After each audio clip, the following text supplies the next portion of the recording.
നമസ്കാരം. CBN വാർത്തകളിലേക്ക് സ്വാഗതം. ആദ്യം പ്രധാന വാർത്തകൾ.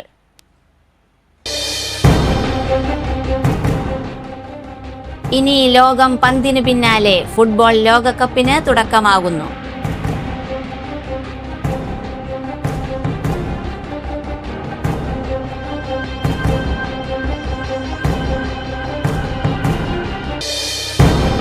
കാലവർഷം കനക്കുന്ന പശ്ചാത്തലത്തിൽ ചാലക്കുടി പുഴയിലെ ജലനിരപ്പ് നിയന്ത്രിക്കുന്നതിനും ജനവാസ മേഖലകളിൽ വെള്ളപ്പൊക്കം ഒഴിവാക്കുന്നതിനുമായി ജില്ലാ കളക്ടർ ശിഖ സുരേന്ദ്രൻ മുൻകരുതൽ നിർദ്ദേശങ്ങൾ പുറപ്പെടുവിച്ചു.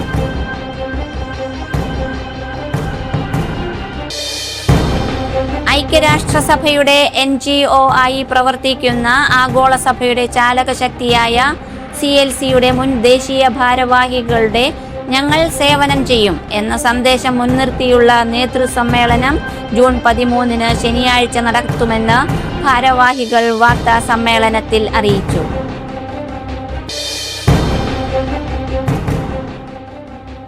KSRTC ഓർഡിനറി ബസ്സുകളിൽ സ്ത്രീകൾക്ക് സൗജന്യ യാത്ര നൽകാനുള്ള സർക്കാർ നടപടിക്കിടെ സമരത്തിനൊരുങ്ങി സ്വകാര്യ ബസ്സുകൾ.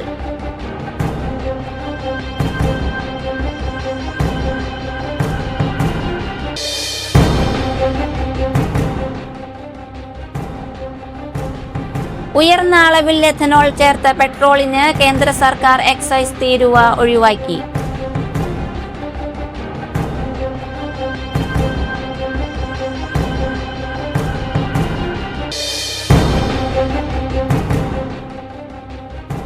സംസ്ഥാനത്ത് സ്വർണ്ണ വിലയിടിവ് തുടരുന്നു. പവന് ഒറ്റയടിക്ക് 1560 രൂപയാണ് കുറഞ്ഞത്.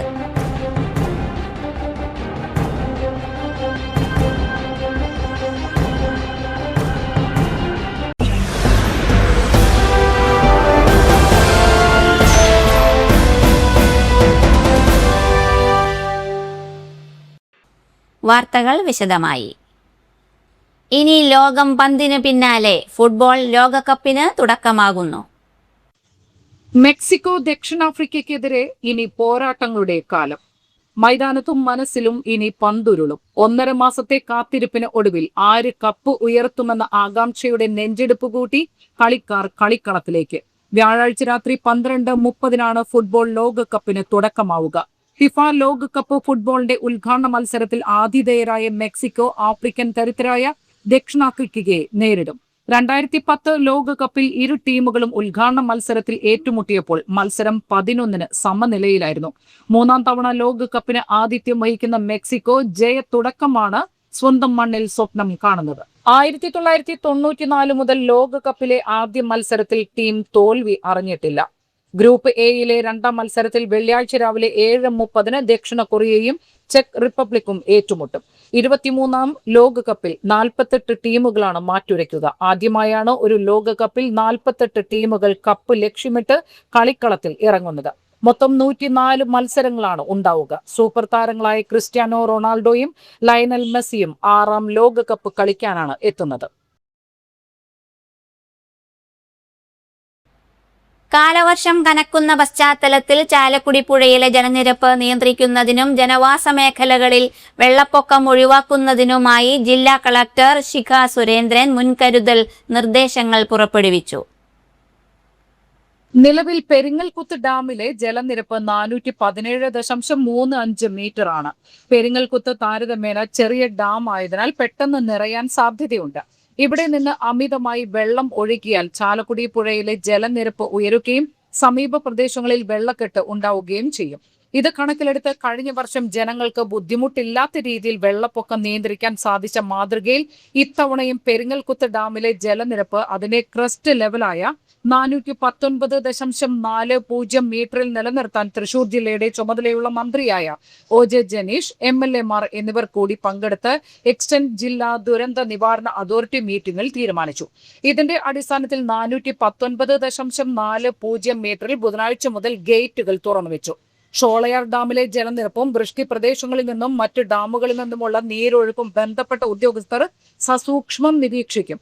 ഷോളയാർ ഡാം തുറക്കേണ്ട സാഹചര്യം ഉണ്ടായാൽ മുൻകൂർ അനുമതി തേടണം. പെരിങ്ങൽകുത്ത് ഡാമിന്റെ ജലനിരപ്പ് 419.40 മീറ്ററിൽ നിലനിർത്തുന്നതിനുള്ള നടപടികൾ സ്വീകരിക്കണം. വെള്ളം പുറത്തേക്ക് ഒഴുക്കേണ്ടി വരുന്ന സന്ദർഭങ്ങളിൽ ഒഴുക്കേണ്ട ജലത്തിന്റെ അളവ് സഹിതം മുൻകൂട്ടി അനുമതി തേടണം. മറ്റു ഡാമുകളിൽ നിന്നുള്ള നീരൊഴുക്ക് ശക്തമാവുകയും പെരിങ്ങൽകുത്തിലെ ജലനിരപ്പ് നിശ്ചയിച്ചിട്ടുള്ള 419.40 മീറ്ററിൽ നിന്നും വ്യത്യാസപ്പെടുത്തേണ്ടി വരികയും ചെയ്യുന്ന സാഹചര്യങ്ങളിൽ അടിയന്തരമായി റിപ്പോർട്ട് ചെയ്യാൻ ബന്ധപ്പെട്ട ഉദ്യോഗസ്ഥർക്ക് നിർദ്ദേശം നൽകിയിട്ടുണ്ട്. ഡാമുകളിൽ നിന്ന് വെള്ളം ഒഴുക്കിവിടേണ്ടി വരുന്ന സാഹചര്യങ്ങളിൽ ബന്ധപ്പെട്ടവരെയും പൊതുജനങ്ങളെയും വിവരങ്ങൾ മുൻകൂട്ടി അറിയിക്കാനുള്ള നടപടികൾ സ്വീകരിക്കാനും ജില്ലാ കളക്ടർ നിർദ്ദേശിച്ചു.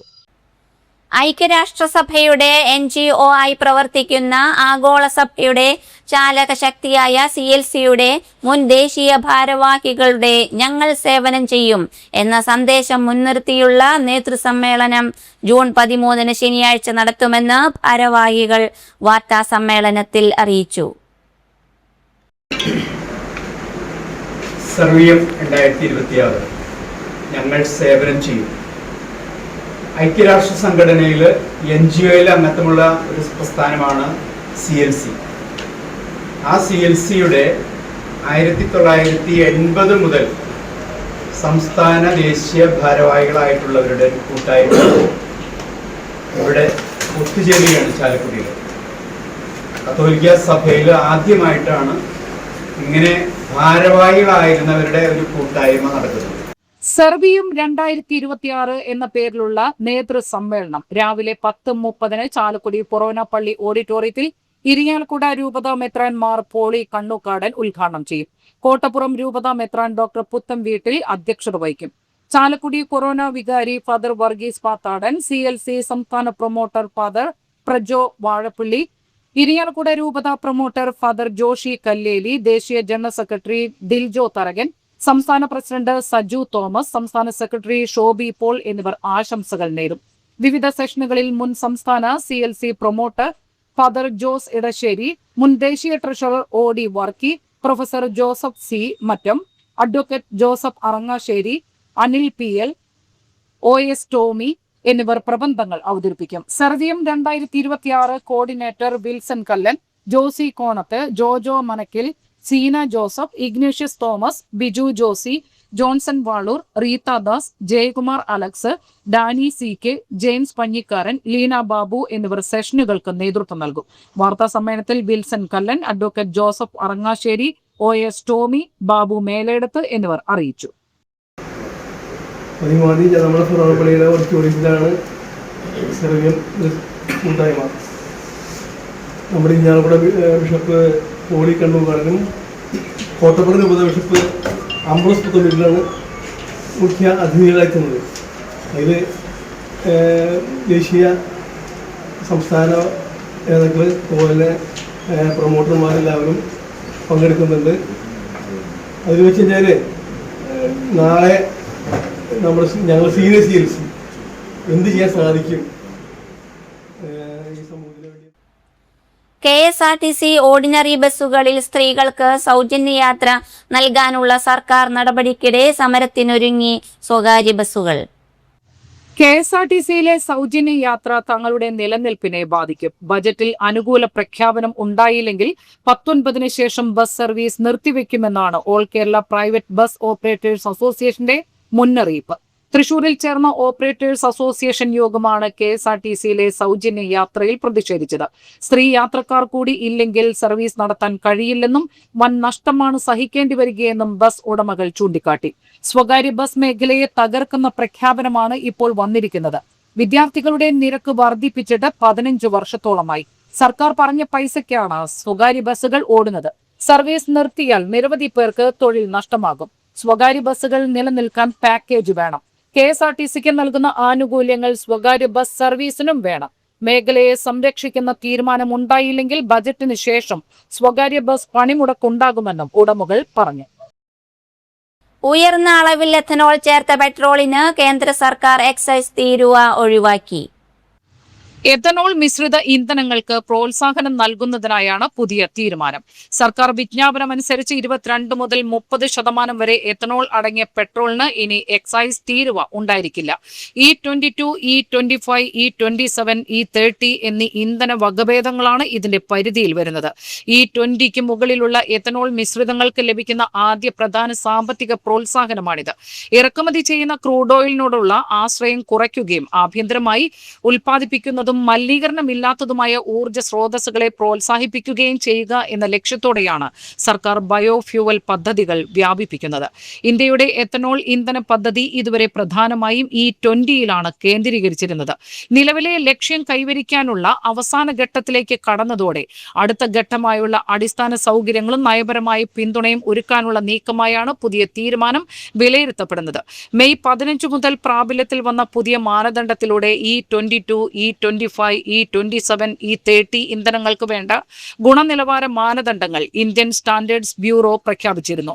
എഥനോൾ അളവ്, ഒക്ടൻ റേറ്റിംഗ്, സൾഫർ പരിധി, പരിശോധനാ നടപടികൾ, സുരക്ഷാ മാനദണ്ഡങ്ങൾ തുടങ്ങിയവ ഇതിൽ നിർവചിച്ചിട്ടുണ്ട്. പുതിയ നികുതി ഇളവും BIS മാനദണ്ഡങ്ങളും ചേർന്ന് ഉയർന്ന എഥനോൾ മിശ്രിത ഇന്ധനങ്ങളുടെ വ്യാപനത്തിന് സാങ്കേതികവും സാമ്പത്തികവുമായ അടിത്തറ ഒരുക്കുന്നു എന്നാണ് വിലയിരുത്തൽ. സംസ്ഥാനത്ത് സ്വർണ്ണവിലയിടിവ് തുടരുന്നു. പവന് ഒറ്റയടിക്ക് 1560 രൂപയാണ് കുറഞ്ഞത്. 1,06,800 രൂപയാണ് ഒരു പവൻ സ്വർണത്തിന്റെ വില. ഗ്രാമിന് ആനുപാതികമായി 195 രൂപയാണ് കുറഞ്ഞത്. 13,350 രൂപയാണ് ഒരു ഗ്രാം സ്വർണത്തിന്റെ വില. 3 ദിവസത്തിനിടെ ഏകദേശം 5000 രൂപയിലധികമാണ് പവൻ വിലയിൽ ഉണ്ടായിട്ടുള്ള ഇടിവ്. പശ്ചിമേഷ്യൻ സംഘർഷം അനിശ്ചിതമായി തുടരുന്നതും അമേരിക്കൻ കേന്ദ്ര ബാങ്ക് പലിശ നിരക്ക് ഉയർത്തുമെന്ന റിപ്പോർട്ടുകളുമാണ് സ്വർണ്ണവിലയെ സ്വാധീനിക്കുന്നത്. അമേരിക്കൻ സമ്പദ് വ്യവസ്ഥ വീണ്ടും കരുത്താർജിക്കുന്നു എന്ന സൂചന നൽകുന്ന തൊഴിൽ കണക്കുകൾ കഴിഞ്ഞ ദിവസം പുറത്തു വന്നിരുന്നു. ഇതിന്റെ ചുവട് പിടിച്ച് അമേരിക്കൻ കേന്ദ്ര ബാങ്ക് പലിശ നിരക്ക് ഉയർത്തും എന്നാണ് റിപ്പോർട്ടുകൾ വ്യക്തമാക്കുന്നത്. വിലകയറ്റം പിടിച്ചു നിർത്താൻ പലിശ നിരക്ക് ഉയർത്തുന്നതിന് ബോണ്ട് വിപണിക്ക് കരുത്തു പകരും. കൂടാതെ ഡോളർ ശക്തിയാർജിക്കാനും ഇടയാക്കും. ഇത് സ്വർണ്ണ വിപണിയുടെ ആകർഷണം കുറയാൻ ഇടയാക്കുമെന്ന സൂചനയാണ് വിലയിൽ പ്രതിഫലിക്കുന്നത്. അമേരിക്കയിൽ പലിശ നിരക്ക് കൂട്ടിയാൽ സ്വാഭാവികമായി സ്വർണ്ണവില കുറയും എന്നാണ് വിപണി വിദഗ്ധർ പറയുന്നത്. ജനുവരി 29 രേഖപ്പെടുത്തിയ 1,31,160 രൂപയാണ് സ്വർണ്ണവിലയിലെ റെക്കോർഡ്. ഡിസംബർ 23 പവൻ വില ആദ്യമായി 1 ലക്ഷം കടന്നത്. അങ്കമാലി മർച്ചന്റ്സ് അസോസിയേഷന്റെ പുതിയ ഭാരവാഹികളുടെ സ്ഥാനാരോഹണ സമ്മേളനം ജൂൺ 12 വെള്ളിയാഴ്ച നടക്കുമെന്ന് ഭാരവാഹികൾ വാർത്താ സമ്മേളനത്തിൽ അറിയിച്ചു. വ്യാപാര ഭവനിൽ നടക്കുന്ന ചടങ്ങിൽ ഭാരവാഹികൾ സത്യപ്രതിജ്ഞ ചെയ്ത് സ്ഥാനമേൽക്കും. സത്യപ്രതിജ്ഞയോടനുബന്ധിച്ചുള്ള സമ്മേളനം കേരള വ്യാപാരി വ്യവസായി ഏകോപന സമിതി ജില്ലാ പ്രസിഡന്റ് PC ജേക്കബ് ഉദ്ഘാടനം ചെയ്യും. ജോണി കുര്യാക്കോസ് അധ്യക്ഷത വഹിക്കും. ചടങ്ങിൽ ഉന്നത വിദ്യാഭ്യാസ മന്ത്രി റോജി M. ജോണിന് വ്യാപാരി സമൂഹത്തിന്റെ ആദരവ് നൽകും. IIT, JEE എൻട്രൻസ് പരീക്ഷയിൽ കേരളത്തിൽ നിന്നും 1ാം റാങ്കും ഇന്ത്യയിൽ 134ാം റാങ്കും കരസ്ഥമാക്കിയ അങ്കമാലി നിയോജക മണ്ഡലം അമലാപുരം സ്വദേശി റോഷൻ മാത്യു, നാഷണൽ ആം റെസ്ലിംഗ് ചാമ്പ്യൻഷിപ്പിൽ 3ാം സ്ഥാനം കരസ്ഥമാക്കിയ ഡോൺ റോബി എന്നിവരെ മന്ത്രി പുരസ്കാരങ്ങൾ നൽകി ആദരിക്കും. അംഗങ്ങളുടെ മക്കളിൽ നിന്നും SSLC, CBSE, ICSE +2 പരീക്ഷകളിൽ ഉന്നത വിജയം കരസ്ഥമാക്കിയ വിദ്യാർത്ഥികളെ ആദരിക്കും. മെട്രോ റെയിൽ ബൈപ്പാസ് പദ്ധതികൾ മുന്നിൽ കണ്ടുകൊണ്ട് അങ്കമാലിയെ എറണാകുളം, തൃശൂർ ജില്ലകളെ ബന്ധിപ്പിക്കുന്ന വാണിജ്യ തലസ്ഥാനമാക്കി മാറ്റുന്നതിന് വേണ്ട കർമ്മ പദ്ധതികൾക്ക് രൂപം കൊടുക്കും. വ്യാപാരികളുടെ സഹകരണത്തോടെ വ്യാപാര സമുച്ചയങ്ങളും പാർക്കിംഗ് കേന്ദ്രങ്ങളും സ്ഥാപിക്കുന്നതിനുള്ള നടപടികൾക്ക് തുടക്കം കുറിക്കും. നവമാധ്യമങ്ങളുടെ സഹായത്തോടെ അങ്കമാലിക്ക് നഷ്ടപ്പെട്ട പല വ്യാപാരങ്ങളും തിരിച്ചു കൊണ്ടുവരുന്നതിനും വ്യാപാരി സൗഹൃദ പട്ടണമായി അങ്കമാലിയെ മാറ്റുന്നതിനുമായി പരിശ്രമിക്കും. അംഗങ്ങൾ ഡിജിറ്റൽ സാങ്കേതിക വിദ്യയിലൂടെ വ്യാപാര ഉയർച്ച കൈവരിക്കുന്നതിനും വ്യാപാരം നിലനിർത്തുന്നതിനും വേണ്ട പരിശീലനം നൽകും. 70 വയസ്സ് കഴിഞ്ഞ് വ്യാപാരത്തിൽ നിലനിൽക്കുന്ന വ്യാപാരികൾക്ക് പ്രത്യേക ആനുകൂല്യങ്ങൾ പ്രഖ്യാപിക്കും. വ്യാപാരികൾക്ക് ഇൻഷുറൻസ് പരിരക്ഷ ഉറപ്പുവരുത്തും. അതോടൊപ്പം തന്നെ പാർക്കിംഗ് സൗകര്യങ്ങൾ, അതിനു വേണ്ടിയിട്ടുള്ള സ്ഥലങ്ങൾ ഏറ്റെടുത്തുകൊണ്ട് പാർക്കിംഗ് സൗകര്യങ്ങൾ മെച്ചപ്പെടുത്താനും ഞങ്ങൾ ശ്രമിക്കുന്നുണ്ട്. നവമാധ്യമങ്ങളുടെ സഹായത്തോടെ വ്യാപാരം മെച്ചപ്പെടുത്താനുള്ള സൗകര്യങ്ങൾ കൂടി ഞങ്ങൾ വിഭാവനം ചെയ്യുന്നുണ്ട്. അങ്കമാലിയിൽ നിന്ന് വിട്ടുപോയ പല വ്യാപാരങ്ങളും തിരിച്ചു കൊണ്ടുവരാനുള്ള ശ്രമങ്ങളാണ് ഞങ്ങൾ അതിലൂടെ കാണുന്നത്. അതുപോലെ തന്നെ വ്യാപാരികൾക്ക് ഇൻഷുറൻസ് പരിരക്ഷ കൊടുക്കാനും ഉദ്ദേശിക്കുന്നുണ്ട്. 70 വയസ്സ് കഴിഞ്ഞ വ്യാപാരികൾ കഴിഞ്ഞ 30 വർഷമായിട്ട് അങ്കമാലി ടൗണിൽ ബിസിനസ് ചെയ്യുകയും 70 വയസ്സ് തികഞ്ഞവർക്ക് പ്രത്യേക ആനുകൂല്യങ്ങൾ നൽകി അവരെ കൂടുതൽ പ്രോത്സാഹിപ്പിക്കാനും സംഘടന ലക്ഷ്യമുണ്ട്. സംസ്ഥാനത്ത് വെള്ളിയാഴ്ച വിവിധ ജില്ലകളിൽ തീവ്ര മഴയ്ക്ക് സാധ്യത. ജാഗ്രതയുടെ ഭാഗമായി ഈ ജില്ലകളിൽ കേന്ദ്ര കാലാവസ്ഥാ വകുപ്പ് ഓറഞ്ച് അലർട്ട് പ്രഖ്യാപിച്ചു. വെള്ളിയാഴ്ച കോട്ടയം, എറണാകുളം, ഇടുക്കി ജില്ലകളിലാണ് ഓറഞ്ച് അലർട്ട് പ്രഖ്യാപിച്ചത്. വടക്കൻ കർണാടകയുടെ ഉൾപ്രദേശങ്ങൾക്കും അതിന്റെ സമീപ പ്രദേശങ്ങൾക്കും മുകളിലായി സ്ഥിതി ചെയ്യുന്ന ചക്രവാത ചുഴിയുടെ സ്വാധീന ഫലമായാണ് സംസ്ഥാനത്ത് ശക്തമായ മഴ ലഭിക്കുന്നത്. ഞായറാഴ്ച വരെ തീവ്രവും ശക്തവുമായ മഴയ്ക്കുള്ള സാധ്യതയാണ് നിലനിൽക്കുന്നത്.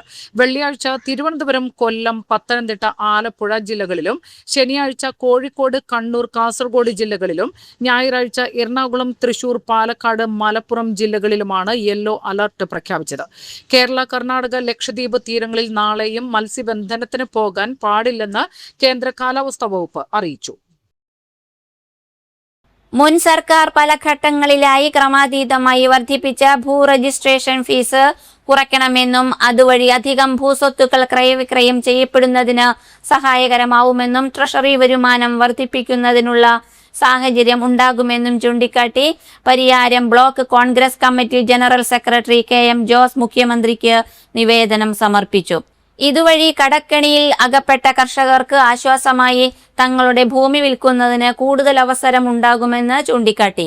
പരിസ്ഥിതിക്ക് കോട്ടം തട്ടാതെ പാറ പൊട്ടിക്കുന്നതിനും പുഴയിൽ നിന്ന് മണൽ വാരുന്നതിനും അനുമതി നൽകണമെന്നും ആവശ്യപ്പെട്ടു. ഇതു സംബന്ധിച്ച് രജിസ്ട്രേഷൻ വകുപ്പ് മന്ത്രി OJ ജനീഷിനും MLA സനീഷ് കുമാർ ജോസഫിനും നിവേദനം കൈമാറി. വിയാർപുരം കളപ്പുരയ്ക്കൽ പൗലോസ് ഭാര്യ റോസി നിര്യാതയായി. 87 വയസ്സായിരുന്നു. സംസ്കാരം വെള്ളിയാഴ്ച രാവിലെ 10:30 തച്ചുടപ്പറമ്പ് സെന്റ് സെബാസ്റ്റ്യൻസ് പള്ളി സെമിത്തേരിയിൽ. പ്രധാന വാർത്തകൾ ഒരിക്കൽ കൂടി. ഇനി ലോകം പന്തിനു പിന്നാലെ. ഫുട്ബോൾ ലോകകപ്പിന് തുടക്കമാകുന്നു.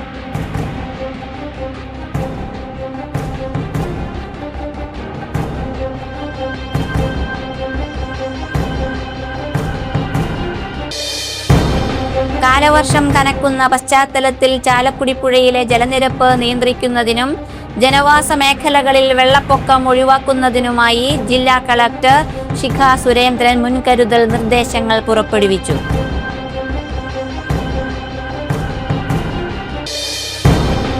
ഐക്യരാഷ്ട്രസഭയുടെ NGO ആയി പ്രവർത്തിക്കുന്ന ആഗോള സഭയുടെ ചാലകശക്തിയായ CLCയുടെ മുൻ ദേശീയ ഭാരവാഹികളുടെ ഞങ്ങൾ സേവനം ചെയ്യും എന്ന സന്ദേശം മുൻനിർത്തിയുള്ള നേതൃസമ്മേളനം ജൂൺ 13 ശനിയാഴ്ച നടത്തുമെന്ന് ഭാരവാഹികൾ വാർത്താ സമ്മേളനത്തിൽ അറിയിച്ചു.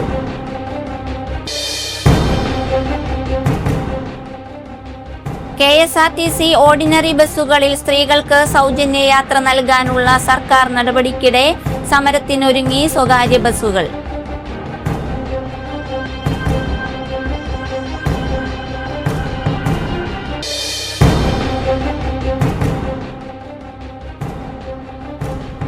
ഉയർന്ന അളവിൽ എഥനോൾ ചേർത്ത പെട്രോളിന് കേന്ദ്ര സർക്കാർ എക്സൈസ് തീരുവ ഒഴിവാക്കി.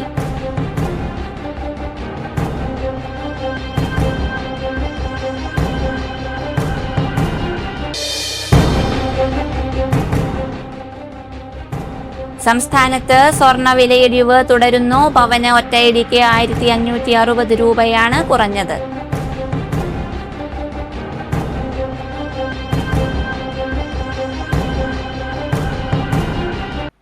ഇതോടെ ഈ വാർത്താ ബുള്ളറ്റിൻ സമാപിച്ചു. നമസ്കാരം.